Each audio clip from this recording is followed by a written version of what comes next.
Kijken, hij is nu aan het laden. Yeah. We are live, and we do not have any viewers yet, but that's not the problem. Oh, there's the first one. Great. Well, to the first listener and everybody who is rewatching this, this is a new fight show, a fight talk show. Um, I'm doing that with my partner in crime, Martijn de Jong. Martijn de Jong is, as you can see, an MMA expert. He has earned his stripes in MMA in every sport you can think, every combat sport you can think of.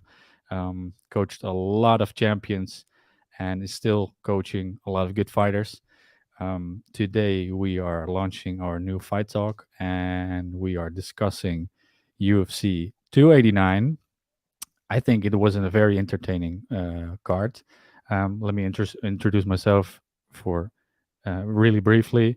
I'm Yorick Frijters from the Yorick Frijters Show, podcast host, and I am a big fan of mixed martial arts, not only in a technical way, but also because of the culture around it, the philosophy of mixed martial arts, the respect, dedication, everything around it. And I'm a very emotional fan as well.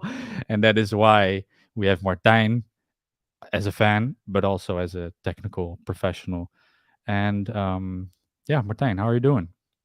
I'm fine, thank you very much, and welcome all the viewers and listeners. Happy to see you here. Yeah, it's very fun. This is my first time live on a show. How about you? Yeah, probably did some before, but not recently. Yeah.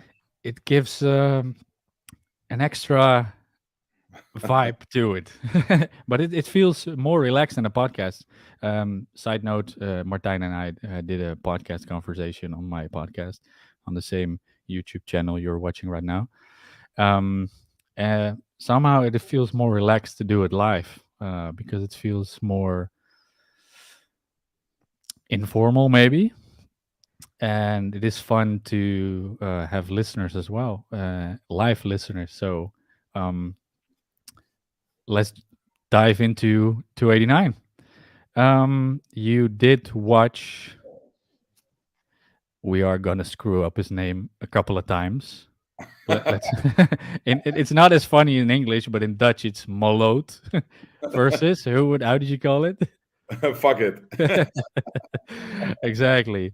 Yeah. What do you? No, wait. Before we dive into the fight itself, what were your predictions going into it? Honestly, I didn't know the guys, so yeah, I didn't know really what to expect. I didn't do any research on it, but yeah, when the fight started, it seemed like two guys who were really eager to win. I think the Malot, or how do they pronounce it in English or I French? don't know. I Yeah, think it's Mallet, Malo because it's French. Yes. Malo, yeah, Malo or Mallet. He seemed very sharp from the beginning. First the body kick, and then the punches. He was really there, you know.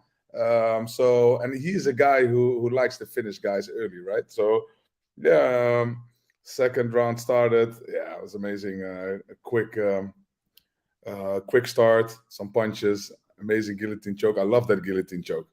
And the It's show your was over. specialty, right?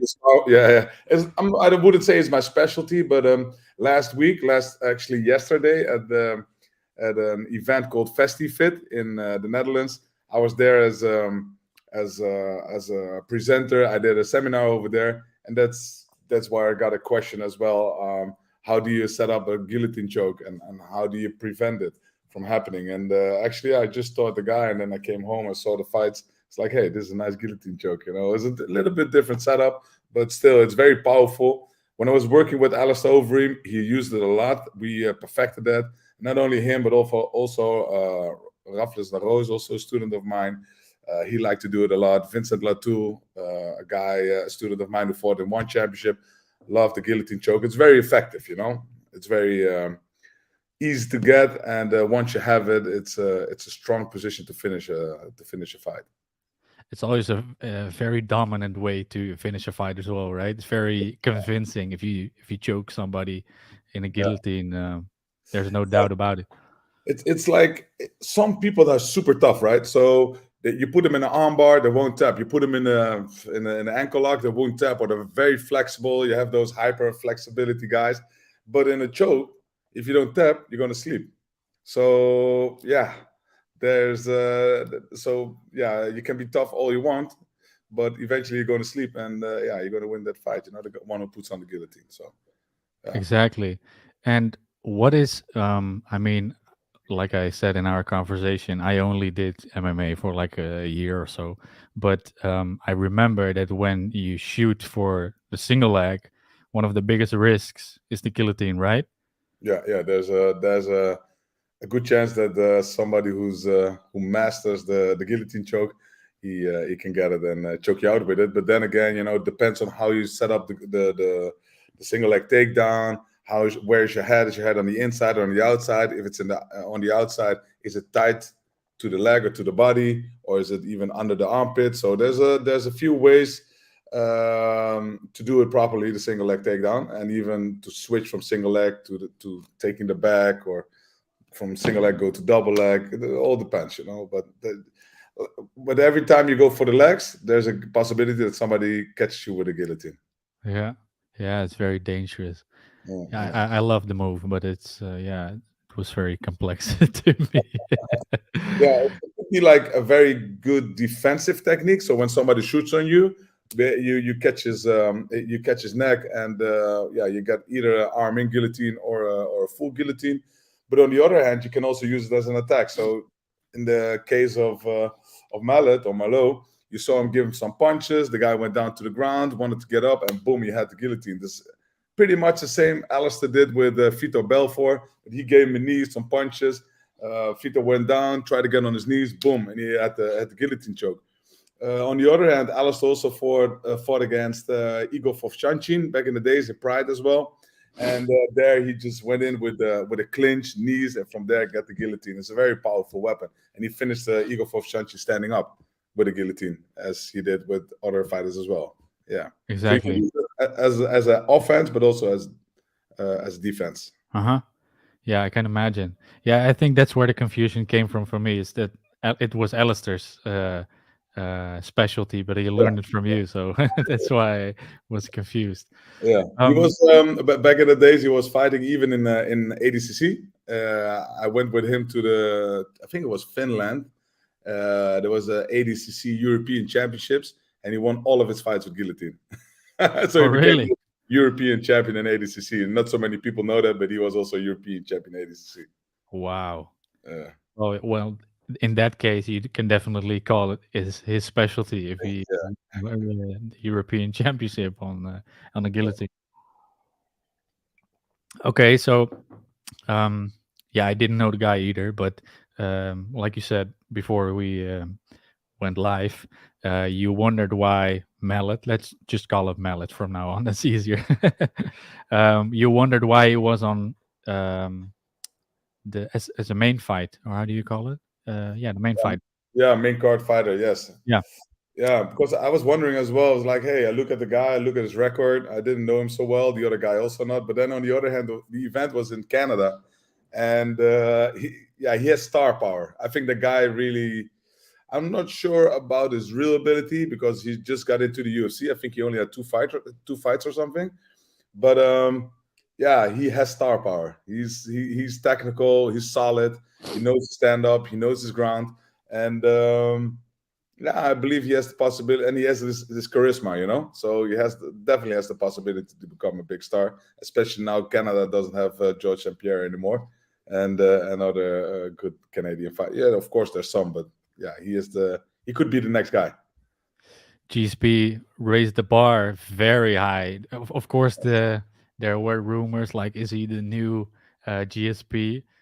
That's a little bit quick to say. That's a little bit quick to say. I just saw that he had 3 fights in the UFC.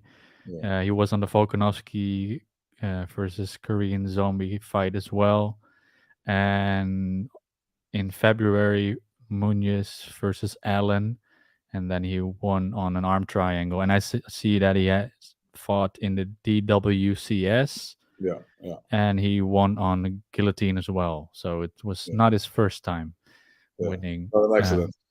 Exactly, exactly. But yeah, of course, for the UFC and also for the fans, it's always good to have a fighter with star power, especially in his own country, right? Yeah, sure. Let's hope that he will continue his reign in Canada. Yeah, yeah, yeah. Um, yeah, I was very happy with that fight. But after that fight, there was a whole different. Maybe we're going to a little bit too fast, but it's not a problem. Darius versus Oliveira. What do you think of Darius? I thought to start with, I thought that was the main event. What an Yeah. Oh, amazing, yeah. Me too. Me too. what an amazing fight. Darius, he's a really solid, good fighter. Sometimes a little bit unorthodox, but that's his strength. A lot of people underestimate him, although I felt that the this time it was a little bit more like people were seeing Oliveira as an underdog, and he has this a lot, has this a lot. But the guy is super. He's like a monster. The guy is amazing in stand up. He's amazing on the ground. He has like a crazy, crazy winning streak till he met Makachev, of course. But it was like since 2017 or something. It was undefeated. Yeah. The guy is a monster, really. And I don't know why people can see him as an underdog. Whatever fight it is. I wouldn't say that if he fights Makachev again, that Makachev wins again. You don't know, because yeah, he made a stupid mistake. He paid for it. He lost. Okay, but it's not that he had no chance the whole fight. He's a solid guy. Solid on the ground, solid standing up. Wrestling is okay too. So he's a champion material, as he proved in the past. So, but Darius Wow. as well. He's good. He's not, he lost in the first round, but he's not a bad fighter. He did really well for himself, and yeah, he was winning fights as well. So it was a good matchup. Nobody could really predict, I think, the finish like that in the first round. But yeah, if you did, you probably made a lot of money, and if you put it on Unibet or something. Yeah. Yeah. Most definitely. I I was for I was rooting for Oliveira, but um, Benil Dariush he's such a humble, technical guy. He has some sort of the same thing as as the Brazilian guy. Just lost to uh, the BJJ guy, the Brazilian BJJ guy. When he fought? He fought like 3 times in 3 months or something. Okay. Oh, you mean From uh, Henry's camp. Wait, let me check. I see him. Right. Burns, Gilbert Yeah, Burns. Gilbert Burns is one of my favorite fighters. Um, they are almost too kind for the UFC because he was like in an 8 win streak or something, and he was like, "Let me just fight anybody." But at some point, especially in the UFC, that's what I believe as a fan. You can correct me if you think otherwise, but at some point, you have to make a show or something, right? Um, because you cannot be too humble in like, okay, I'll fight anybody. And Darius had that for a long time, I believe. Hmm. Um, and I don't know why, but I believe that he had a better chance this time, but there was no space for him in this octagon, this No, but fight. if you look at the guys he fought, and if you look at the guys Yeah, definitely. Oliveira fought, there's also a difference. Yeah, Oliveira definitely. all the bad guys, and he beat them all. Except for Islam. But yeah, maybe I don't know if they fight a second time, might be a different outcome, especially if you look at his performance yesterday. Yeah, So definitely. yeah, but Yeah, Darius is good. I think he's not finished. I think he will come back, and yeah, he just needs a couple of more fights, and maybe he can challenge for the title one day. He's not a bad fighter. He's like you said, he's humble. He trains hard. He wins his fights. So I'm a big fan of his as well. yeah, he's very strong, and his ground game, if I'm correct, Yeah, is also pretty strong. But yeah, yeah, when I look at his record, it's definitely different. Like it is not as impressive as when I look at Oliveira's record. Justin no, Gaethje, Poirier, Chandler, Ferguson, Kevin Lee. It's insane, right? And he all beat them. Oh, And a lot of finish as well. yeah, yeah, I believe. I'm not sure if I have that in my notes. Um, no. But if I'm looking here now quickly, I think it's last fight, first round. The one before Gaethje, first round, and then there Yeah, was Poirier was a third round finish. Before Michael Chandler, second round finish. Tony Ferguson was decision. Kevin Lee was a guillotine choke, third round. Jared Gordon, first round. Nick Lenz, second round. Dame Moore, second round. Jim Miller, first round. Chris, and you can go on and on. Clay Guida, first round. Like it's crazy, you know. All exactly, finishes. He's a monster. He exactly. goes for Yeah, it. yeah. Yeah. He definitely earns that new title shot, in my opinion. Did you watch the back in the days? Maybe the old tapes. Maybe it was before it was definitely before your time. But those Valetudo fights with Macaco and Pele. I fought I Pele in Brazil. I fought Pele here in Holland, but Pele fought against Macaco in Brazil. A I crazy saw fight. some, but I do not remember all of them. Yeah, and Macaco was one of the Macaco and Pele. Those guys were like the top guys, and they're both going at it. I think they had 3 fights or something, you know. And Macaco is his trainer and is a jiu-jitsu trainer, you know. But he Oh, was also really? very aggressive jiu-jitsu style. So I think that's what he taught him well. Oliveira is there, you know, is going for the kill. It's like that's what I really like as a martial artist. I think a martial artist is you're when you're competing against each other, the goal is to submit or to finalize one way or the other the opponent.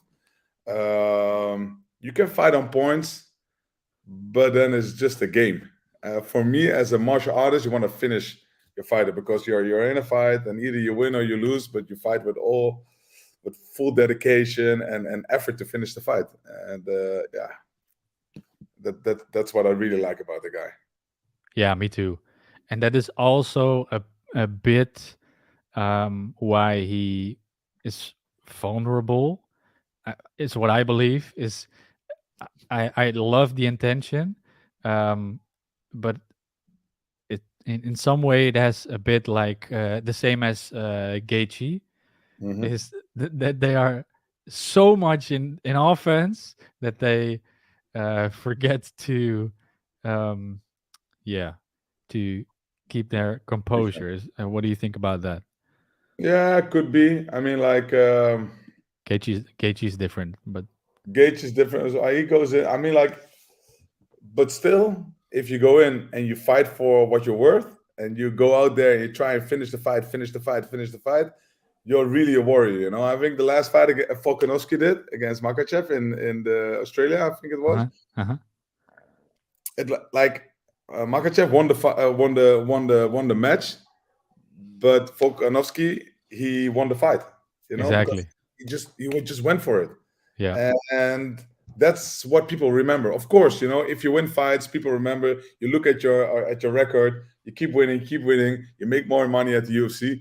But looking back, uh-huh. uh, I mean, like people consider like back in the days in the K1, Peter Arch. You know, there are a lot of fighters who were like just like point fighters, and they did well. They made good money. They made a lot of money. But if you look at Peter Arts, he just went in. And, you know, he always went for the kill, and that's why Yeah, people still respect him. He's a fighter. He's a hero. You know, that's personally for me. For yeah, everybody else, different. But for me, I like that better. A lot of people also say they like Mayweather because his boxing is amazing, and his boxing is amazing. He's like a true boxer. He moves and he sticks, and he has the perfect technique. But for me, he's not always exciting. You know, I'm not that kind of guy. I like Pacquiao better than when he goes yeah, out there, he goes to the kill. Or Oscar De La Hoya. Maybe Mayweather's a better fighter, but I like those other guys better. Or Roy Jones Jr. You know, he yeah. always went to the kill. So I like that personally. But No, I definitely agree. I definitely agree. At least it's more entertaining, and I think that you, Mike Tyson, yeah. yeah, yeah, it's a very good example. Yeah. I see we have 5 listeners. If they could leave a comment, or if they are MMA fans as well. I don't know who is watching. So if you want to leave a comment, if you watched UFC 289, or tell us who you are and tell us why you're watching. Um, this show is also because of you. We are talking here to each other, but if you please engage in the conversation, because yeah, that's why we have set up this conversation to uh, yeah, to chat about how we all experienced the last card. I would love Um, to engage if, yeah, like Yorick said, if you have any questions, if you want to know something, if you want to know something about techniques that were done during 289, or if you want to know anything else, just leave us a comment, guys. or you just want to hate on the judges. That's also a very legitimate comment. Now, this time it was all right, right? Did I you think so. watch Cara France versus the Arab guy? I think Sorry, I didn't watch it. I mean, like I was yesterday. Was a whole day at these at this fitness expo. I was there as there they are. one of the presenters. I was there the whole day, and today I was full day busy at work, and I just got knocked some time in to watch the fights, and but only the main card, so I didn't see that one. Was it a I good fight? understand. Yeah, it was a fight that would it ended on points, but on the scorecard, but it was a robbery. I dare to say that. Yeah, I will rewatch it. I'll Yeah, watch it again. yeah. I think Cara France is a good fighter. Has a good camp, of course. Mhm. Not what was City Boxing in Okay, Australia, right? okay, yeah, could be. I didn't check on him. I Um, see a question coming in from Musso, and he said, "Do you think a rematch from Oliveira and Makachev will be any different?" It might be different because I think Oliveira, now you saw him so dedicated, so focused after the fight, after he won.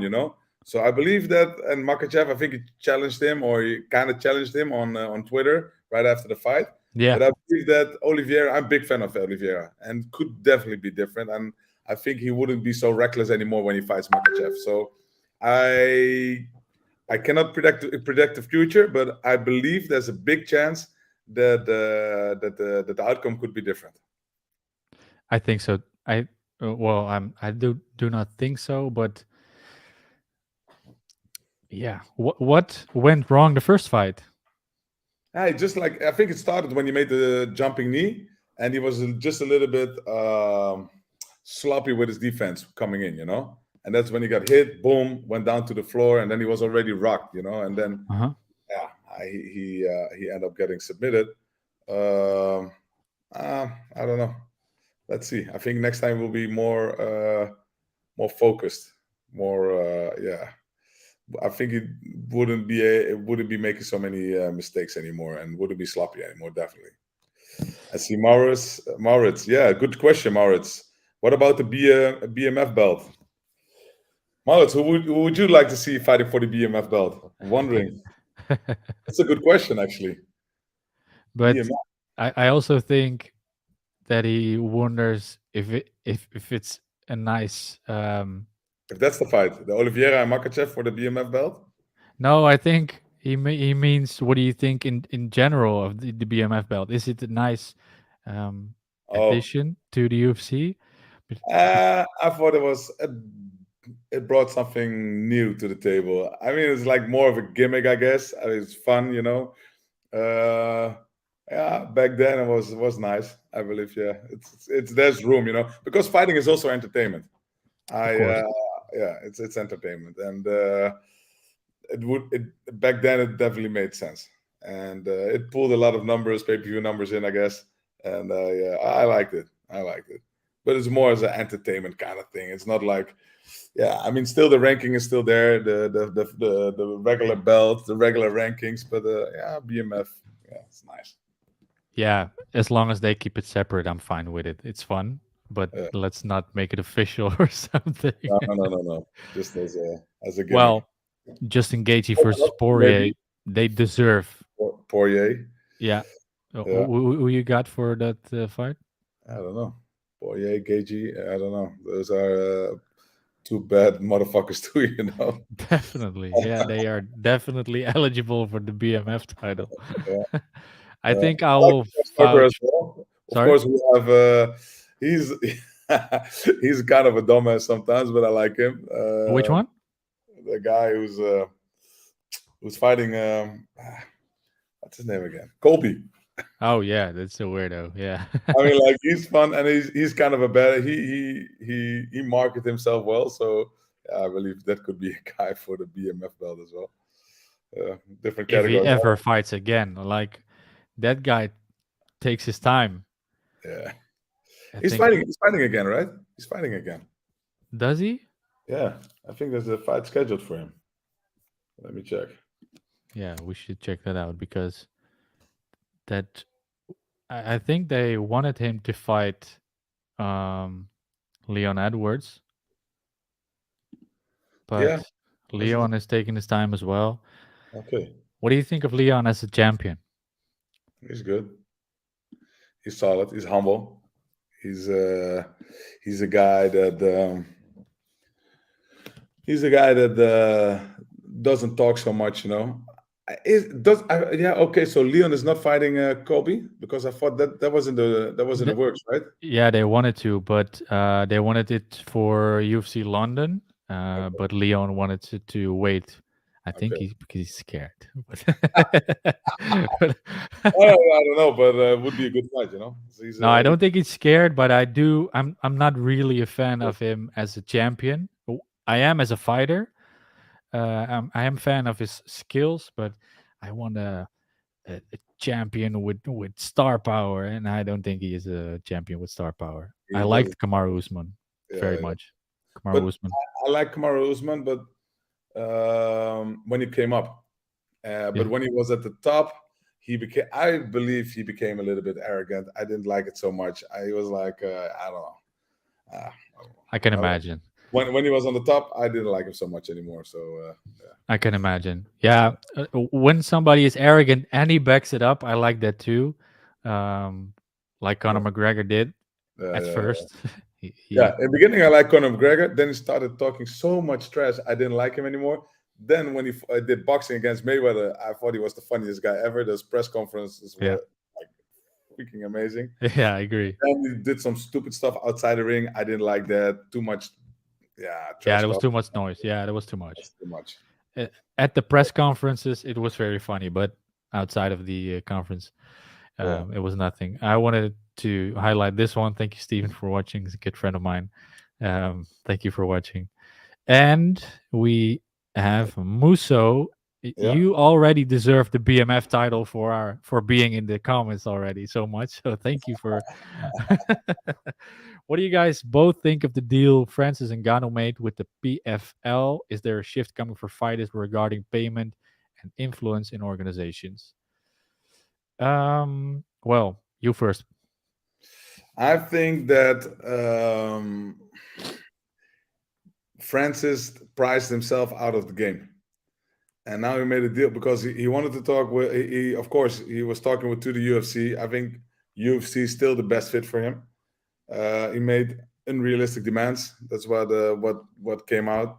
Then he was talking to Bellator. Probably, yeah. Also, they couldn't do it. One championship, they didn't want to do it. Now PFL. But who's in PFL? Who can fight him? It's not going to be fights like people watch. You know, I mean, like they Jake have. Paul. I mean, it's a big signing for them, Yeah, but who are they going to bring over? Who exactly. I don't know who they're going to bring over because even in the UFC, Nagano was already like, yeah, he was like unstoppable, right? So Yeah. from which organization or from what they want to do with them? So the fights are going to be interesting. Not sure.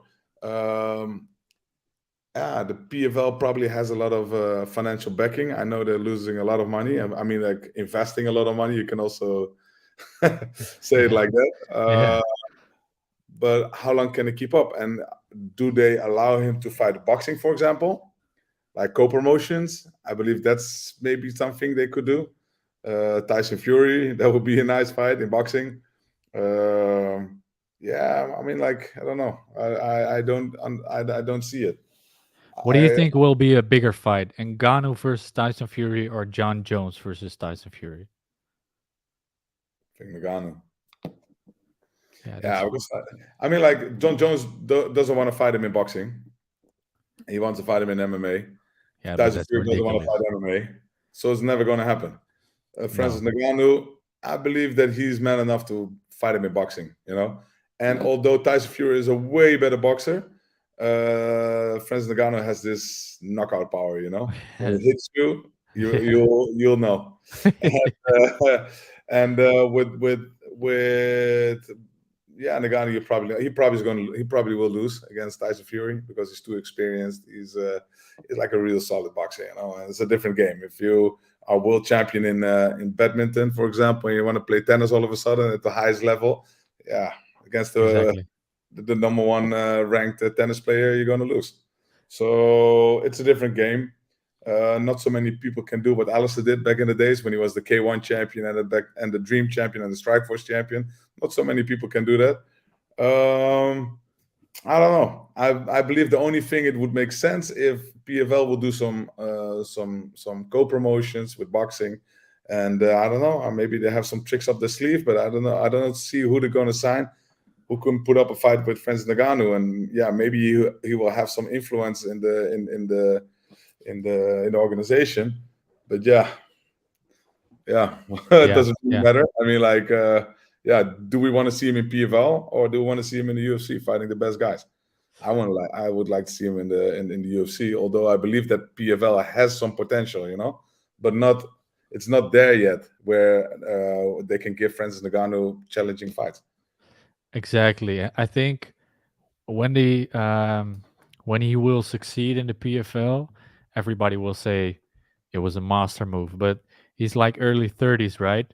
So I think for the PFL to grow, they need way more years, and I don't think Ngannou has those years in fighting career. So yeah, I do not think it was the best choice. Can I give him respect for the choice? Yeah, definitely. He wanted to make a better living for all the fighters. So yeah, it was But a maybe it was the only choice because the other organizations didn't put up with him, and that's yeah, what happens. When you become a champion, yeah, sometimes people start behaving different. He was that really nice guy who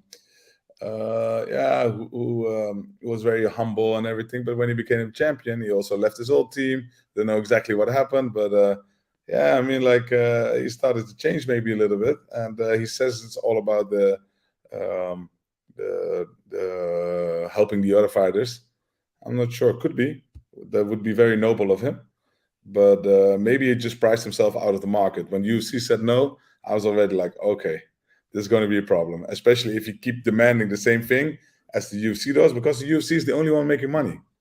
Everybody's Bellator probably breaking even, or maybe they're making a little bit money, but the rest is all losing money. One championship, how much? 600 or 900,000, 900 million down, or 600, at wow, least 600 million down.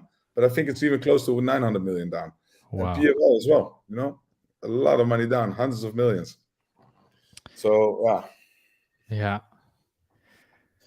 Uh, yeah, yeah. It's so pity because John Jones and Nagano would be a great fight, yeah, yeah, for sure. and now it will be the fight that everybody wanted but never happened. Yeah, I don't think it will happen again. no, and I because don't John Jones also his last couple of fights probably, so this is not gonna. exactly. I'm wondering if he will fight Stipe. That would be Um, great. That would be nice. yeah, isn't it too late for Stipe? Probably, but still be nice. Yeah. It feels like he didn't fight for like 5 years or so or something. The Yeah, it man is goes so 40. quick. It goes so fast. I mean, like every week there's a UFC event, and the fights like keep getting better and better and better. So yeah, Yeah, it's insane. I definitely underestimated that a couple of years ago. When, for example, when McGregor didn't fight for a long time, I was like, yeah, he was he was so talented. He will beat him, but being out of the cage definitely screws it up. Muso, thank you so much for another question. I Before think we dive into the question, what do you think of Stylebender? Um, because you just said you like fighters fighting forward, but Izzy is also very fighting around his opponent.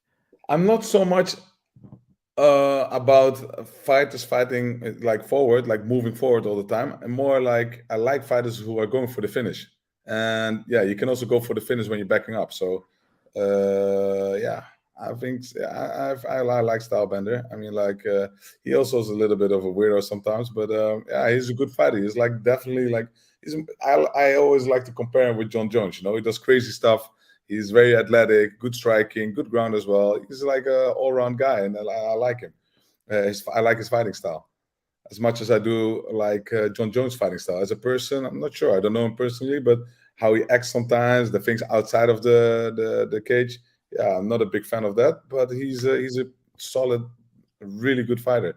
Out of the box, very explosive, and does crazy stuff. So I like him. Always go for the finish, and Yeah, that's the same thing for Stylebender as well. yeah, I like him. I think he's one of my favorites at this moment. Yeah, but also Pereira, you know, I mean, he just lost against Stylebender, but before that, he beat him 3 times or something, you know. Yeah. So I still see him as like, yeah, the next time they fight, maybe he wins again. But I think the UFC wouldn't let him fight right away. Uh huh. They No, want indeed. Izzy to be the champion, and they want to keep it like that for a while. But I think Pereira is also a very good fighter. He transitions fast from being a kickboxer to a solid MMA fighter, like a top MMA fighter. That's not easy. He's tall, he's strong, crazy knockout abilities, ground takedown defense, pretty good. You know, ground not bad. So yeah, he's a good guy. I mean, like he's definitely top five. He will stay top five for a long, long time, I believe, if he keeps going. You know. Yeah, yeah, I think so too. He moved up in a weight class, right? Oh yeah, yeah, he went up. Yeah, you're right. Yeah, Actually, he's fighting I think it's even better for him. Jan Blachowicz. Yeah, yeah, yeah, yeah. What do you think? I don't think he will win from Blachowicz. Blagovic is a really good wrestler as well. You know. So let's see, and he's strong. And Like you know he how saw Izzy against Blachowicz, right? yeah, Uh, yeah, yeah, definitely there yeah. was not a chance. So Blagovic has some strikes, has striking. He's a good wrestler, and it's not going to be easy for him. Not going to be easy. Yeah, But I don't still, know he's good. if You know? yeah, He's yeah, definitely, uh, definitely. Yeah, yeah, it's a great fight. And you know Polish power yeah. from Marcin. It's different. So, um, yeah, I'm vouching for Blachowicz. I'm not really a fan of Pereira, but that might be that I'm biased because I was a fan of Izzy. Adesanya, so Oh, that clashed a little bit. But yeah, Pereira is a great fighter. Um, but the specific question, what do you think is the potential? And I think uh, when he moves up a weight class, what do you think he has any chance? he's big. He's strong. He's cutting a lot of weight. I Yeah. mean, sometimes cutting weight also costs a lot of power. So maybe if he fights at his natural weight, or at least his natural weight is probably way higher. I think he's going to fight 185 now. Yeah, yeah, he's going to fight well, no, Uh, 205 then. So yeah. I think he must weigh, I don't know, let's say 230 maybe even. You know, could be. Crazy And weight. yeah, to 225, 230, I guess, and then drop down to 205. Yeah, for sure, is going to be. He's strong. He's the reach. But it only depends now. When he was fighting 185, it was easier to block block the takedowns and work against the cage takedown defense because he was so much stronger than the other guys. You know, so this I want to see against Blachowicz, and because then it's not so much about strength; it's more about experience and technique. And let's see if you can put up with that. So that's only one way to find out. Exactly. Yeah, we'll see. It's an exciting card at least. We are almost wrapping up because you still have to train your students in an hour. We But didn't speak about the main event. exactly, that's what I wanted to say, and I think that's very typical for the fight that we didn't talk about it because what was it? Was it? One-sided. Yeah. Yeah, there was nothing, right? But I also found it a bit underwhelming because she could have easily defeated her more convincingly, right? Convincing. Yeah, Don't you think? I have to say that um, it could be, but I have to say the other lady, what's her name again? Aldana. Aldana, Yeah, she has a really good chin, you know. She could take a lot of punches. She's strong, and but she was fighting too much deep. But that's what she also always does. Always here, you know, fighting like completely here closed. Um, I always say there's you can fight and try not to lose, but that's different. Different with trying to win the fight. You know, exactly. not to lose is different than with trying to win. So and she was trying not to lose. Yeah. Yeah, yeah. What would happen if Khabib came back? It would be a big surprise, Giovanni. That would be a big surprise. I mean, like he's not going to come back, but he's strong. He's undefeated. He's. I believe that if he comes back, he needs another 6 to 9 months lead time, definitely. You know, before he can even step in the cage again, because he has a different physique than when he was fighting. Mindset different. So, but he's still one of the greatest. You know, he's Yeah, amazing in his wrestling ability, ground control, submissions. His stand up, I was never a big fan of his stand up, but he managed to handle himself. But his he improved wrestling, also. like, yeah, improved, definitely improved. But his wrestling was unreal, you know, so good, so strong, great control on top, especially the control, so good. And Yeah, yeah, yeah, yeah. I that's think that the Dagestan camp is unparalleled when it comes yeah, to ground control. Yeah, definitely. yeah. But yeah, we had the main fight.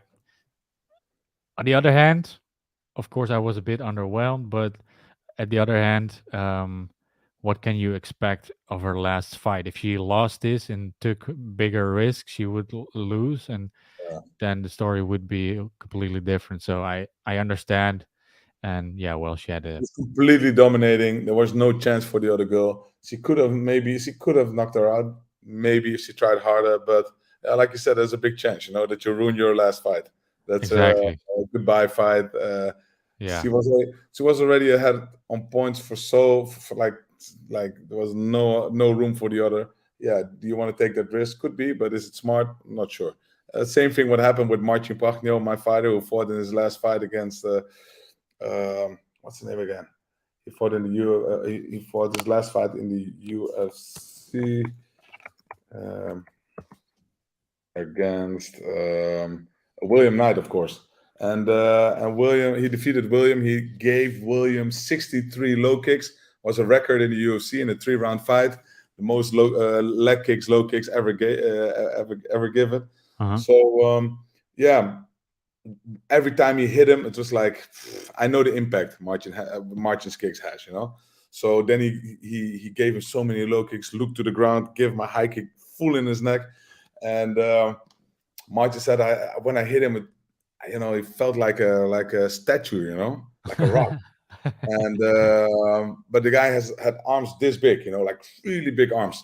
So I said to him, okay, don't take any risk, just keep going, go with your leg kicks, keep the distance, don't try and come close and knock him out with your fist, because then you're open for a counter attack as well. Now you're winning. There's no chance that the guy he couldn't even move, you know, his legs were completely like porridge. Spaghetti, yeah, Yeah, spaghetti. It's like he couldn't move. So yeah, why you want to take that risk, get close, and give the guy a chance, you know? Because now he had no chance. So sometimes exactly.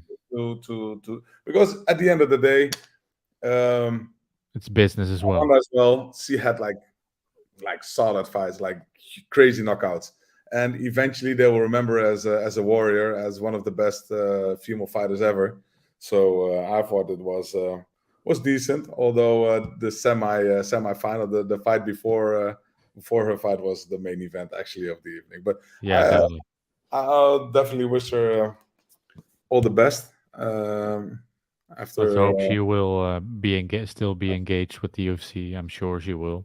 yeah, probably But we have an announcement. It was already announced probably, but your student, Martin, will be fighting at. UFC 290. That's a big card. That's a That's a crazy big one. That's a That's big. a crazy card, yeah. So I'm very happy. He fought a really good fight. His last fight, he won 3 out of his last 4 fights, and he lost one fight because of he had COVID 3 weeks before. He couldn't breathe during the rounds. He had like no oxygen in his body, so he lost that fight split decision against that Philip Lins, who's like a really good fighter who knocked out OSP last time in the first round. Marching for 3 rounds, lost the decision, but other than that, he was winning. Like I said, 3 of his last 4. I asked the matchmaker to be on the 290 card. He agreed, and yeah, I'm happy to be back with Martin again. He's in amazing shape. After his fight, had a small injury on his foot, as you can imagine, after 63 low kicks given. So he had to recover from that. But now, yeah, we've been training for weeks already, and he's getting super sharp. So I'm really looking forward to that fight. Sounds good. Yeah, what a fight to come back. What a card to come back. Yeah, yeah, yeah.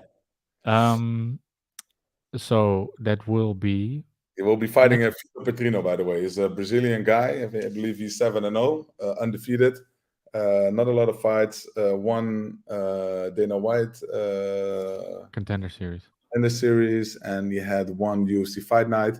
So he just came in the UFC. He's a good striker, a tall guy, long reach, wrestling, so on the ground, pretty good, but sometimes a little bit sloppy. So I believe it's going to be mostly a striking match, which the UFC likes, of course. So Yeah, yeah, it's going to be a good fight. I mean, it's a solid fight. nice. Do you rewatch a lot of fights of the opponent? Sure, sure. Always watch it. I study the guy, I study every move, and like there's a lot of guys, a lot of trainers who make game plans. Like, okay, you have to do exactly this, and you start like this, and halfway the first round you're going to do this, and at the end of the first round, and then he goes through the rounds and make it like very specific. But I don't like that. I did that once, but then all of a sudden something else happens, and then you're like, whoa, the fighters all, it's like, oh, what to do now? It's difficult then. So what I do, I look at the guy, I study the fighter, the opponent. I know what his strengths are. I know what his weaknesses are. So during my training leading up to the fight, I I train him to stay away from the strongest point and to attack the weaker points. So this is how I do it. My fighter, like Martin, he doesn't even really know. He doesn't really care. He said, "I trust you. I trust you 100%." So I train him a certain way that once he's in the fight, it automatically comes out. Yeah, well, fingers crossed, and I hope he stays in shape before the fight. The next fight will be. Let me check for UFC schedule. Are so well prepared. UFC 9 is going to be on July 8th. So Yeah, yeah, I see, I see. Okay, and for the record, for this live stream, if everything goes well, you will host on your side from where is it? Las Vegas, Las T-Mobile. Vegas. Yeah. Yeah, So if it fits with your schedule, we will do it. I will do it from Amsterdam, and you will do it from Las Vegas. yeah, sure. And yeah, this was our first fight talk. How did you like it? I love it. I mean, it's always good to talk to you, to engage with the fans, engage with give some people some insight. So I hope they like it as well. I hope you like it as well, and I'm happy to be back. Yeah, definitely. I find it very fun and very informal as well. That's what I like about the live stream setting. So um, if it was up to me, we will repeat this with the big cards, like the pay-per-views of 290 and 291. We'll see how it happens. And of course, we hope to engage more and more with the listeners and with the viewers. Uh, Stephen Steven liked likes it it. very much. Thank you so much. Yeah, and Muso, are Muso and Giovanni students of yours? No, I don't know. I'm not sure who Musso is. Giovanni is a student of mine. Nice. He Yeah, trains at in Deventer. Deventer. Yeah, yeah. Do you visit Tatsujin Zuidoost a lot?